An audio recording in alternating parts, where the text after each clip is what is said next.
오늘 본문 시편 128편은 여기 제목이 달린 것처럼 이스라엘 백성들이 성전으로 올라가면서 부르는 노래의 가사입니다. 이스라엘 백성들은 성전으로 올라가면서 이 가사를 가지고 하나님을 찬양하면서 하나님께서 우리 가정을 복되게 하신 것을 감사하는 마음으로 이 노래를 불렀다고 합니다.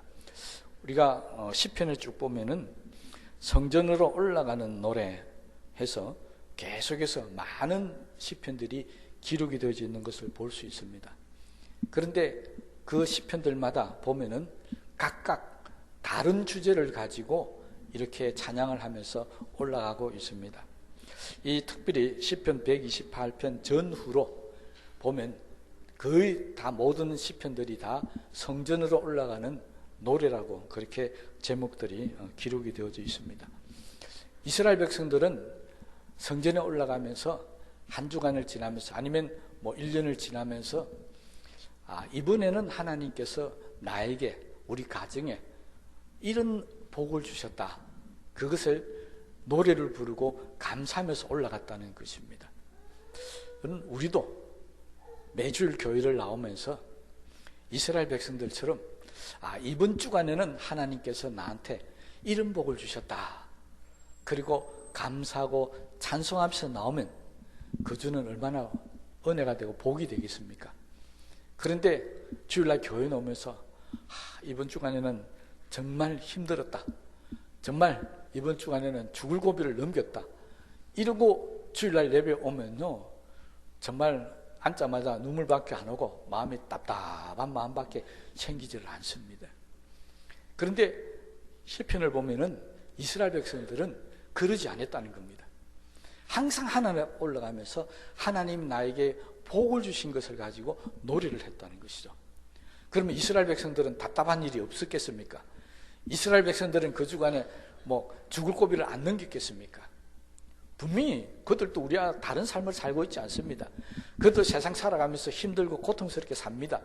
그런데 그들은 그렇게 고통스럽게 힘들게 살아갔던 모습을 가지고 하나님 앞에 나오는 것이 아니라 그건 다 잊어버리고 하나님께서 나에게 은혜를 주시고 복을 주신 것만 가지고 하나님 앞에 나와서 찬송을 부르고 영광을 돌렸다는 것입니다. 그러니까 아무리 힘든 일이 10가지가 있다 할지라도 나한테 좋은 일이 한 가지만 있어도 이스라엘 백성들은 힘든 일 10가지를 가지고 나와서 예배를 드리는 게 아니고 그 좋은 일 한 가지를 가지고 하나님 앞에 나와서 찬송을 부르고 예배를 드렸다는 것입니다. 이것이 이스라엘 백성들에게 우리가 배워야 할 신앙의 모습입니다. 그런데 우리는 10가지 좋은 일이 생겨도 한 가지 나쁜 일이 있으면 하나님 앞에 나올 때는 그 한 가지 나쁜 일을 갖고 나옵니다. 그래서 주일날 앞에서 제가 이렇게 딱 쳐다보면은 거의 대부분이 이렇게 얼굴에 근심이 가득 차 있고 걱정이 가득 차져 있고 하나님 오늘 나에게 이 문제를 꼭 해결해 주시면 좋겠다는 간절한 눈빛들이 막 앞으로 쏟아지고 있습니다. 여러분, 하나님이 정말 지난 한 주 동안 나에게 은혜를 주시고 복 준 게 한 가지도 없습니까?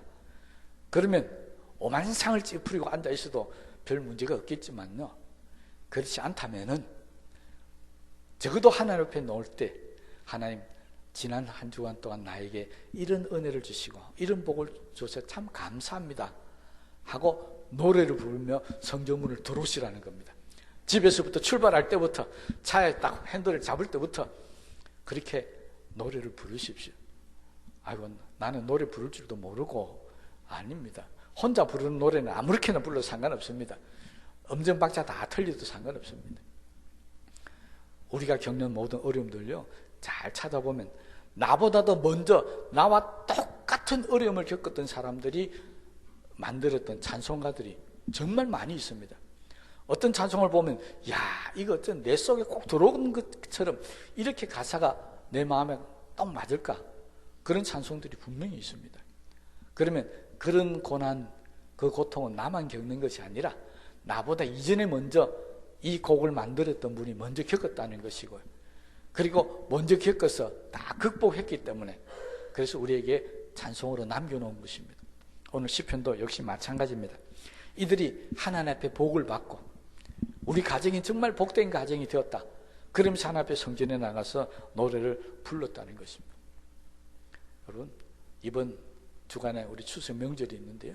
이번 추석 명절에는 우리 모든 교회, 우리 성도들의 가정에 하나님이 주시는 이 시편 128편 같은 이런 복이 차고 넘치게 되시기를 주님의 이름으로 축복합니다. 여러분, 우린 한 사람도요, 우리 가정이 불행했으면 좋겠다는 사람은 한 사람도 없습니다. 어떤 사람에게 물어봐도 우리 가정이 행복했으면 좋겠다. 다 그렇잖아요. 이번 추석에는 우리 가정이 싸우고 다투고 그래야 되겠다. 그런 사람 없습니다. 이번 추석에는 정말 우리 온 일가 친척들이 그동안 섭섭했던 거 다투고 뭐 싸웠던 게 있으면 다 화해하고 잘 지냈으면 좋겠다. 그런 마음으로 만나는 것이지 지난번에 내가 좀 진 것 같으니까 이번 내가 이겨야 되겠다. 이렇게 만나는 사람은 없습니다.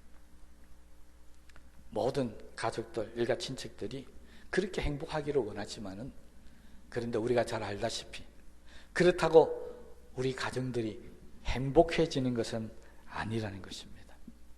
항상 보면 우리의 가정에는 문제가 있고 또 행복하다고 느끼기보다는 뭔가 좀 부족하다 하고 느끼는 가정들이 훨씬 더 많습니다. 자, 우리 가정에는 사랑이 넘치시면 좋겠다. 그런 생각을 가지고 있다면 그 가정에는 뭐가 있다는 이야기입니까? 사랑이 있는 것이 아니라 미움이 있다는 것입니다. 우리 가정은 정말 행복해지면 좋겠다. 그런 마음을 가졌다면 그 가정은 행복한 것이 아니라 지금 그 가정에 불행을 겪고 있다는 것입니다. 우리 가정은 뭔가 좀 따뜻했으면 좋겠다. 그런 마음을 가졌다면 현재 우리 가정은 냉랭하다는 의미겠죠. 우리가 원하는 대로 이루어지는 가정의 모습은 없습니다. 왜 그럴까요? 왜 우리 가족 한 사람 한 사람들이 다 우리 가정은 행복해지면 좋겠다고 그렇게 바라고 소망하는데 왜 그게 안 이루어집니까? 가정의 원리를 우리가 몰라서 그렇습니다. 가정의 기본적인 1원칙이 뭔 줄 아십니까? 가정은 하나님이 만드신 것이라는 것입니다. 이거 반드시 우리가 기억해야 됩니다. 가정은 내가 만든 것이 아닙니다. 여러분, 우리가 결혼할 때 저도 그렇지만 많은 목회자들이 성경을 인용하는 성경 구절이 있죠. 뭡니까? 하나님께서 짝지어준 것을 사람이 나누지 못할지니라. 가정은 누가 만들었다고요? 하나님이 만드신 것입니다. 그래서 사람이 이걸 자기 마음대로 할 수 없다는 것입니다. 이 기본 원칙을 우리가 알고 있다고 한다면 우리 가정들은 행복해질 수 있습니다. 그런데 이 원칙을 사람들이 자꾸 잊어버리고 있습니다. 그래서 내가 원하는 가정, 내가 원하는 가족의 모습을 만들려고 합니다. 이게 성경에서 잘못되어져 있는 시초입니다. 성경은 분명히 우리에게 하나님이 만드신 가정이니까 누가 원하는 대로 살아야 된다고요? 하나님이 원하시는 대로, 하나님이 만드신 대로 살아야만이 그 가정이 진짜로 행복해질 수 있다는 것입니다. 그런데 우리는 이걸 잊어버리고 삽니다.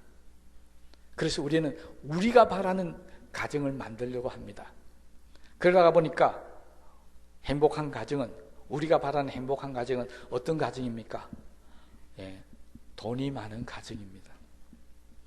우리가 원하는 우리의 가정의 모습은 우리 모두가 다 사회에서 성공하고 머리가 될지언정 꼬리가 되지 않고 권세를 누리고 살아가고 싶은 그런 모습이 우리가 원하는 모습입니다. 우리의 집도 마찬가지입니다. 귀양 사는 집, 남들보다 더 좋은 집에, 더 넓은 집에서 살고 싶습니다. 이것이 우리가 원하는 행복의 모습이라는 것입니다. 그런데 하나님께서 하나님의 말씀을 통해서 우리에게 언제 그렇게 말씀하셨습니까? 우리가 돈이 많으면 행복해질 수 있다고 하나님 말씀하셨습니까? 우리가 넓은 집에서 살면 행복해질 수 있다고 하나님 말씀하셨습니까? 아니잖아요. 하나님은 우리 가정이 행복해지는 것이 돈이 많아지고 좋은 집에 살아야 행복했다고 성경 어디를 봐도 없습니다. 우리의 신앙 앞선 선조들은 그렇게 찬양합니다. 초막이나 궁궐이나 내 주 예수 모신 곳이 그 어디나 하늘나라. 궁궐이 하나님의 나라가 되는 것은 당연하겠지만 초막도 하나님의 나라가 될 수 있다는 것입니다. 좋은 집이 아니라 찌그러지지 않은 그 초막도 하나님이 함께 하시면 그게 복된 가정이 될 수 있다고 우리 신앙의 선조들은 이미 경험해서 우리에게 찬송을 통해서 가르치고 있습니다. 그런데 우리가 바라는 우리의 행복한 가정의 모습은 그렇지가 않다는데 우리의 불행의 원인이 있습니다. 그러니 정말 우리의 가정이 행복하기를 원한다면 하나님이 우리의 가정에 어떤 것을 원하는지를 여러분 아셔야 합니다. 우리는 자꾸 내가 원하는 것을 주장합니다. 자, 그렇다면 한 가지만 물어보십시다. 여기에 우리 모두 다 앉아 있는데 여기 단 한 사람이라도 자기가 부모를 선택해서 태어난 사람이 있으면 손 한번 들어보십시오. 나는 우리 아빠 우리 엄마를 내가 선택해서 태어났다. 없습니까? 그래서 한 사람도 없습니까? 예, 맞습니다. 우리의 가정요, 우리 가정을 이루는 요소 중에 내가 원해서 가정의 요소를 이룰 수 있는 것은 가장 기본적인 부모와 자식 간의 문제도 아니라는 것입니다. 그러면 부모 입장에서 봅시다. 부모들이요, 자신이 원하는 자녀를 놓기 위해서 우리 열심히 기도합니다. 하나님 이런 자녀도 주시고요. 뭐 아들, 딸 구별 말고 이런 자녀 좋겠습니다. 이런 자녀가 됐으면 좋겠습니다. 열심히 기도합니다. 그리고 아이를 가졌다면 태교부터 열심히 합니다. 내가 원하는 자녀를 만들기 위해서. 그래서 애가 태어났습니다. 내가 원하는 자녀가 됩니까? 내가 원하는 자녀의 모습으로 지금 우리 아들, 우리 딸이 딱 내가 원하는 대로, 내가 기도하는 대로 지금 우리 아들, 딸들이 딱 그렇게 됐다. 손 들어 보십시오. 이것도 아무도 없습니까? 그래서요, 자녀들은 불만을 가집니다. 우리 부모는 왜 다른 부모와 저렇지 못할까? 부모를 비교하면서 불만을 가집니다.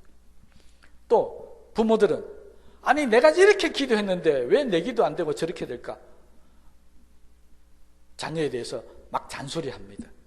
내가 너를 어떻게 낳았는데, 내가 너를 어떻게 키웠는데. 그렇잖아요. 그러다 보면 가정은 계속해서 불행할 수밖에 없다는 것입니다. 왜냐? 우리가 바라는 모습을 자꾸 원하기 있기 때문에 그렇습니다. 이거 정말 큰 문제잖아요. 그러니 이제 우리가 원하는 복과 하나님이 우리에게 주시고자 하는 복이 다르다는 것을 깨달으셔야 됩니다. 우리는 돈이 많은 게 복이라고 생각했는데 성경은 돈은 안 주면서 자녀는 억수로 많이 줍니다. 5명, 10명씩 주면 그건 복이 아닙니까? 성경에 보니까 그것도 복이라고 그랬습니다. 하나님이 우리에게 우리 가정에 주시는 복은 좀 다릅니다. 그래서 부자가 행복할 것 같지만 부자가 행복하다는 사람 별로 없습니다. 세상적으로 지위가 높아지고 명예가 높아지면 행복할 것 같지만 그들도 역시 보면 행복하지를 않습니다.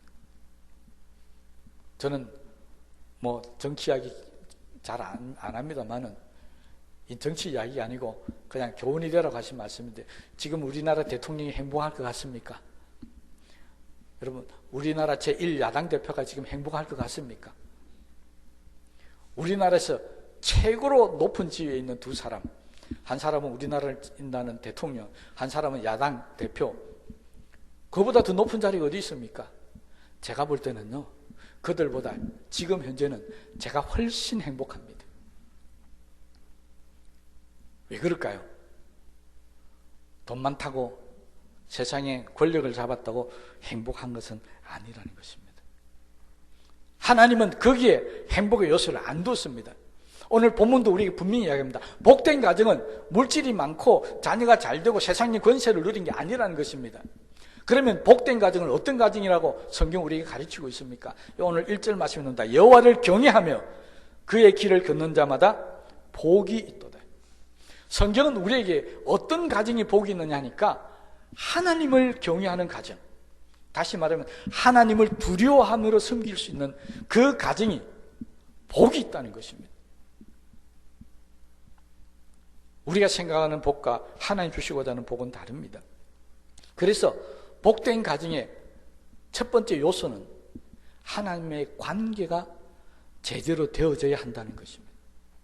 하나님과의 관계가 멀어진다든지 하나님과의 관계가 어긋나 버리면 그 가정은 불행할 수밖에 없습니다.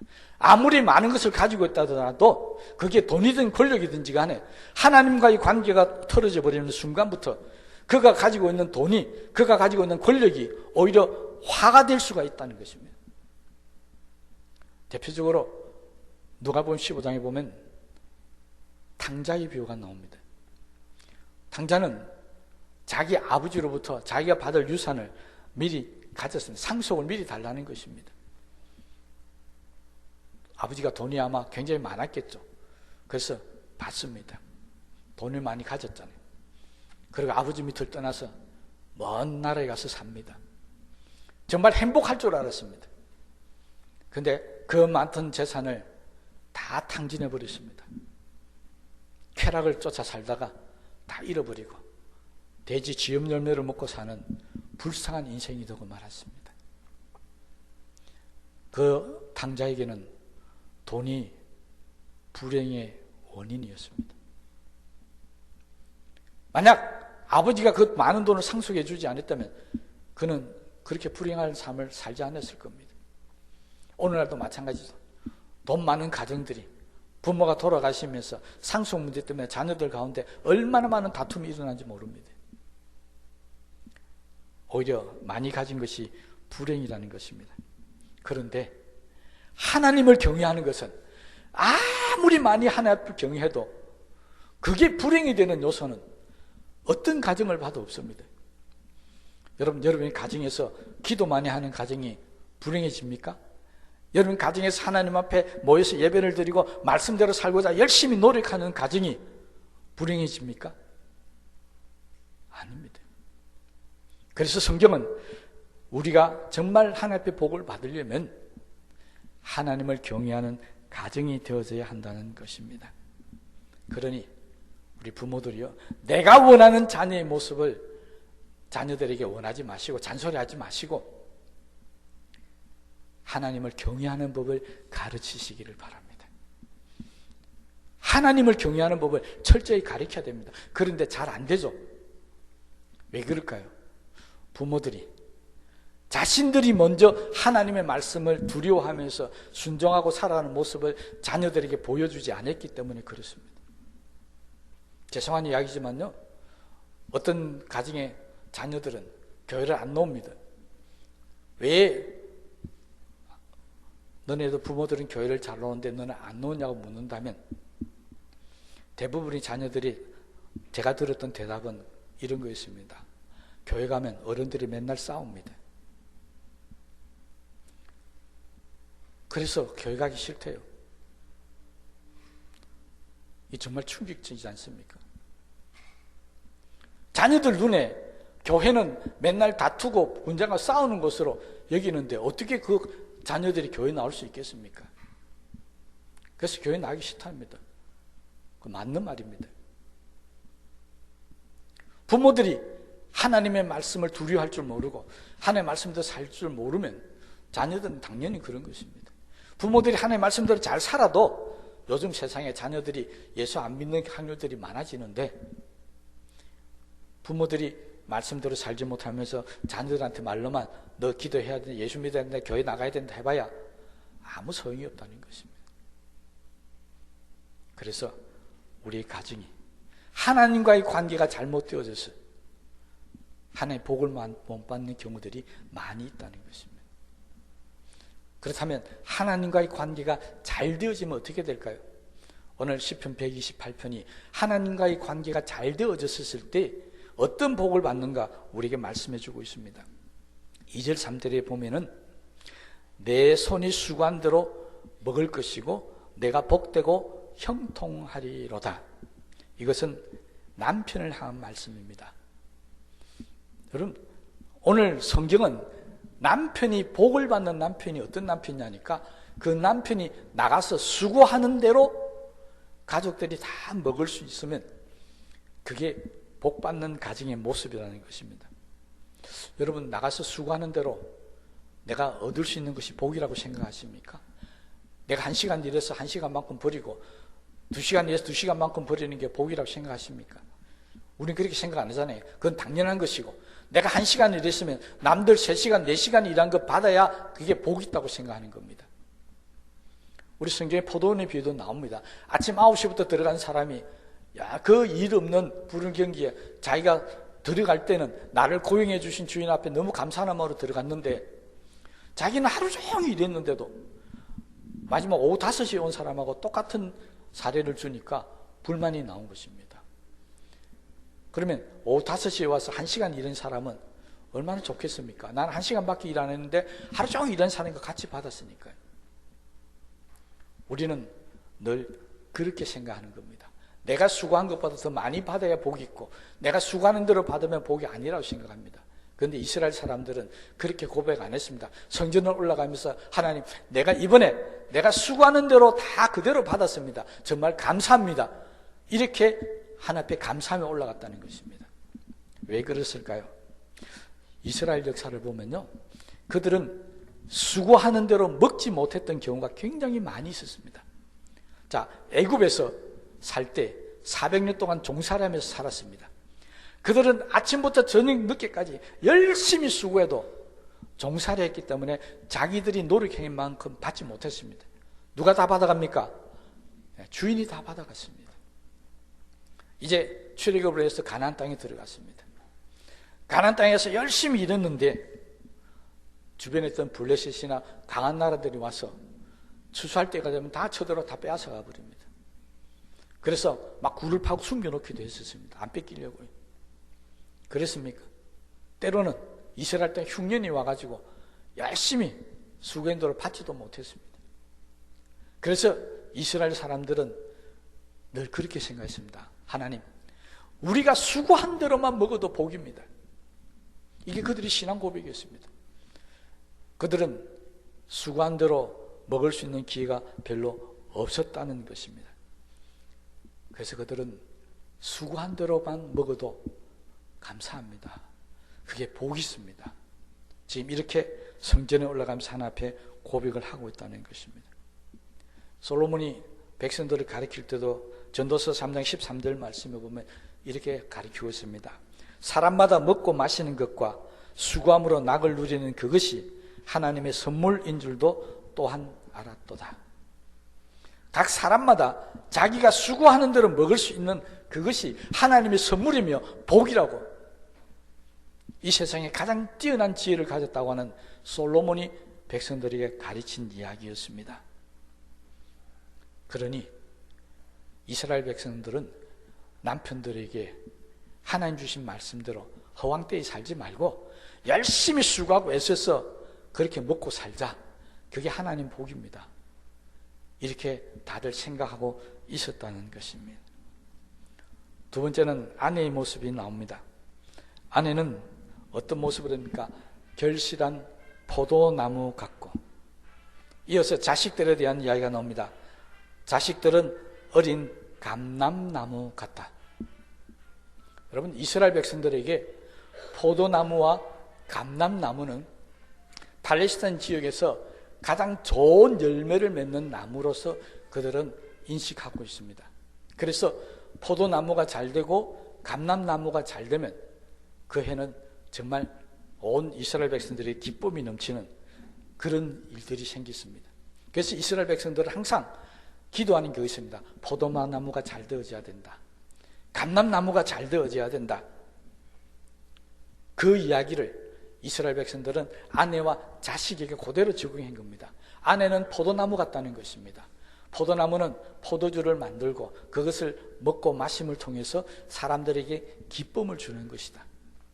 그러니 아내의 역할은 가정의 온 가족들에게 기쁨의 역할을 하고 있으면 그 가정은 복을 받은 가정이라는 것입니다.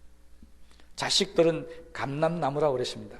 감람나무는 이스라엘 백성들이 주로 가구를 만드는 데 많이 쓰는 나무입니다. 나무 결이 아주 좋았기 때문에 가구를 만들 때는 감람나무를 많이 씁니다. 그리고 감람나무는 여러분 잘 아실 거예요. 성소에다가 기름을 붙여서 성소에 불을 밝힐 때 그때 쓰는 이 기름이 감람나무유입니다. 감람나무 기름입니다. 그러니 이 감람나무는 한마디로 사람들에게는 가구를 만들어주는 것이고 하나님 앞에서는 하나님의 성전을 밝히는 그런 불의 재료가 되었다는 것입니다. 그러니까 감람나무는 한마디로 하나님과 사람들 앞에서 유익한 존재가 되면 그게 복이라는 것입니다. 아내는 가정의 기쁨이 되면 복인 것이고 자녀들은 하나님과 사람들 앞에서 유익한 존재가 되면 그 가정은 그것이 복을 받은 가정이라고 이스라엘 백성들은 그렇게 하나 앞에 지금 고백을 하고 있다는 것입니다. 이게 이스라엘 백성들이 성전에 올라가면서 우리 가정은 복이 있습니다라고 고백했던 모습이었습니다. 그렇다면 우리도 이런 복된 가정의 모습으로 갖추려면 남편들은 열심히 수고해서 가족들이 먹을 수 있는 형편이 되도록 노력을 해야 한다는 것이고, 아내들은 온 가족들이 어떻게 하면 기쁘게 편안하게 해줄 수 있을까 노력을 해야 된다는 것이고, 자녀들은 부모들에게 앞으로 이 자녀들이 우리 가정의 미래가 되고 소망이 되겠구나, 이렇게 희망을 줄 수 있어야 한다는 것입니다. 그러면 그 가정은 복된 가정이 된다.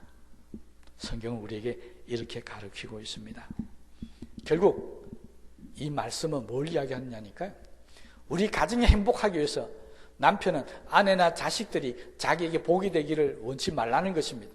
아내는 남편이나 자녀가 자기에게 복이 되기를 원치 말라는 것입니다. 자녀들은 부모가 나에게 복이 되기를 원치 말라는 것입니다. 뭐가 하나님 원하신 모습이라고요? 남편은 내가 아내와 자식들에게 어떻게 하면 복이 될 수 있을까? 아내는 남편과 가족들에게 자녀들에게 내가 어떻게 하면 복이 될 수 있을까? 자녀들은 부모들에게 내가 어떻게 하면 복이 될 수 있을까? 이렇게 하나님의 말씀을 갖고 믿음으로 사는 가정이 바로 복 있는 가정이라는 것입니다. 이것이 시편 128편이 말하는 복된 가정의 모습입니다. 이번 추수에 우리 성도님들의 가정이 모두 이런 가정이 되시기를 주님의 이름으로 축복합니다. 이 본문의 마지막 부분에 이렇게 복이 되는 가정을 어떻게 이 복을 받을 수 있느냐는 것을 우리에게 분명히 가르치고 있습니다. 5절 말씀 한번 보십시다. 여호와께서 시온에서 내게 복을 주실지어다. 하나님께서 이 가정의 복을 어디에서 주신다고요? 시온에서 복을 주신다. 시온이 뭡니까? 하나님이 계시는 곳. 오늘날 이야기하면 교회입니다. 저와 여러분들이 하나님 주시는 이 시편 128편의 복을 받기 위해서는 어디에 와야 된다고요? 교회에 나와야 하는 것입니다. 여러분, 우리 교회는 작년부터 온 가족이 다 주일 예배 참석하기를 위해서 노력하고 기도하고 있습니다. 지금 온 가족이 다 나오는 가정도 있겠지만 아직도 우리 가족들 중에 나오지 못하는 사람도 분명히 있습니다. 그것이 우리에게 복을 앗아가는 원인이 될 수 있다는 것입니다. 우리 예수 믿는 사람들이 가장 큰 복이라 기쁨으로 생각하는 게 뭐겠습니까? 그것은요, 정말 바른 믿음 가운데, 신앙 가운데 섰다면 물질적으로 좀 부족하고 가정이 조금 형편이 어려워도 온 가족들이 하나님 앞에 나와서 매 시간마다 주일마다 예배 드리는 그 가정요, 그게 정말 믿음으로 사는 우리가 바라는 복된 가정의 모습이 아니겠습니까? 저는 그렇게 생각합니다. 적어도 믿음의 가정이라고 한다면 온 가족들이 하나님 앞에 나와서 매주일 교회에서 선포되는 말씀을 통해서 은혜를 받고 복을 받고 믿음으로 사는 그 가정요, 그게 복 있는 가정입니다. 그렇지 못하고 어떤 가정은 보면 정말 부족함이 없이 살아가는 가정도 분명히 있습니다. 그런데 가족 중에 자녀나 누군가가 교회를 나오지 않고 있으면요, 그게 행복한 모습으로, 기쁜 모습으로 예배를 드릴 수 없는 그런 아쉬움이 있습니다. 여러분, 이번 추석을 맞이하면서 이제 우리 온 가족들이 하나님 앞에 나올 수 있는 귀한 은혜가, 복이 있게 되시기를 주님의 이름으로 축복합니다. 그래서 시온에서 주시는 이 복을 잘 받으셨어요. 남편은 선지수가는 대로 얻는 복을 누리고, 아내들은 기쁨이 되는 복을 누리고, 자녀들은 가정의 미래가 되는 복이 꼭 나타나게 되시기를 다시 한번 주님의 이름으로 축복합니다. 우리 말씀을 생각하시면서 기도하십시다.